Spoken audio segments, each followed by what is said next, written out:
বড় লোক হওয়ার প্রথম ধাপ। এই জুতো গাছও আমার সাথে বেইমানি করলে। এ মাত্র কিনেছি, মাত্র এই 3 বছর হয়েছে। 10 বছর যদি না যায় আমি কি রে বড় লোক হবো? আমি কি রে বড় লোক হবো?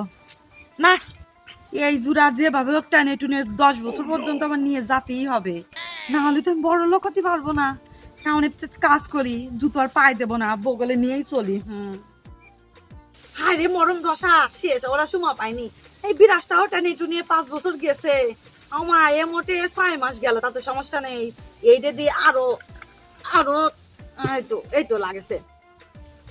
বেশি লাগাই গেছে, একটু দিয়ে দিই। এ দিয়ে আরো আমার 1 মাস চলতে হবে। এই তো তোমার যে কি হয়, গাড়ি গন্ধ না বেরোলে আছে, এই তো আরো বেশি চাই গেছে। শুধু টাকা খরচ করার পায় না, শুধু টাকা খরচ করার পায় না। কোন এসিরা এসির আলো নাই, নতুন ফ্যান কিনবে। দাঁড়াও, নতুন ফ্যান তোমার কি নাসি এইটু কোন এসিরা আমি এক্ষুনি সেলাই করে দিচ্ছি, সেলাই করে একদম চকচকা নতুন বানাই দিচ্ছি। ফ্যান কিনবে, শুধু টাকা খরচ করারই আছে। আরে এত টাকা খরচা করলে বড় লোক হবে তুই কি? নেই, দাঁড়াও আমি এক্ষুনি সুন্দর করে সেলাই করে দিচ্ছি।